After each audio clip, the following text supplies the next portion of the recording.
So what would you guys think of a book that combined emotional health with physical health with spiritual health? And it's written by a woman who has been on so many medications, gone through so many surgeries.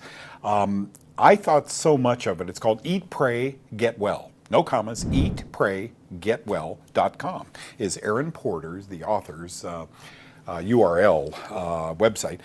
I thought so much of it, I forwarded the book. I mean, after reading, I was done with 2 chapters when I called you and said, I'll take this on. And it's a book that makes you happy, it makes you sad, so you dip a little in the opening, and then you get happy, and then, oh no, she didn't do that. You're down again, and you're up. It's the yo-yo book. She's written a yo-yo book. Why was writing this book necessary?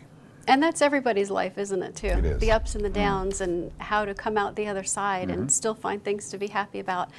I wrote that book because, same reason I started the blog, I hoped to reach just a couple hundred people and say, you know what, I had decades of chronic health issues and I got better and I want to just start this blog and help people.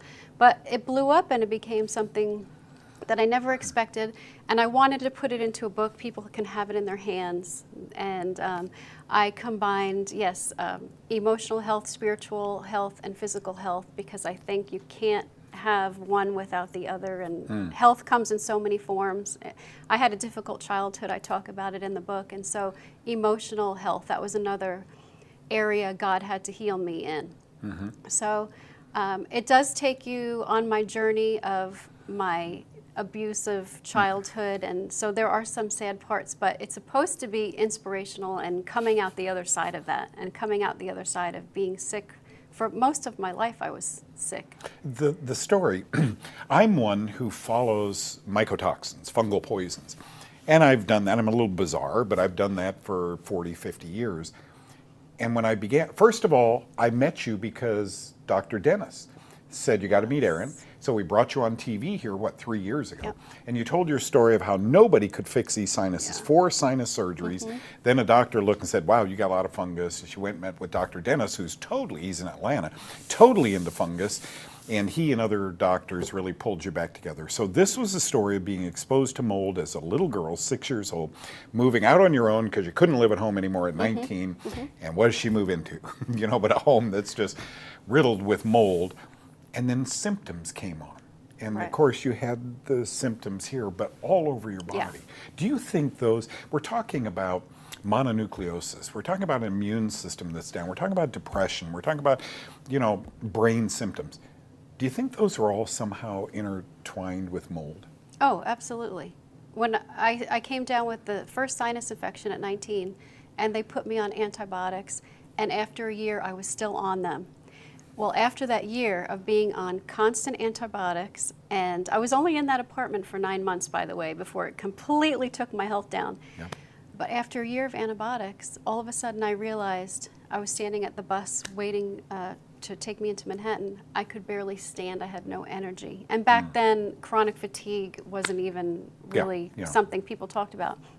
So as a teenager, here I have chronic fatigue and then fibromyalgia. Then I noticed my heart was skipping beats, and so I was running to cardiologists at lunchtime and ENTs, and I had restless leg, and I had my reflux. I couldn't keep any food down, could not keep food down.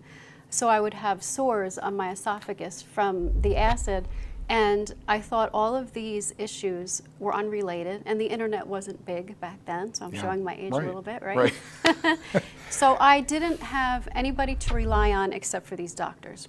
Yeah. And the doctors would just keep on giving me out antibiotics. So maybe 5, 6 years into the antibiotics, this was a part of my life, and this was the only time that my sinuses would feel okay. The rest of my body was going down. But so I kept taking them. And what I didn't realize was the antibiotics was really causing havoc. It was just feeding the mold that I already had in my sinuses, and I think was the reason for all the other symptoms I had. You know what? I'd like to tell you, Erin, that today it's different than it was 20, 25 years ago. It's not. People are running from doctor to doctor, and they're handing out, they're calling it antibiotic stewardship. We must deal with that now. I'm sorry you had to go through this. I'm so thrilled you wrote the book, Eat, Pray, Get Well, by my wonderful friend, Erin Porter. Thank you for coming. Thank you. Thanks for having me.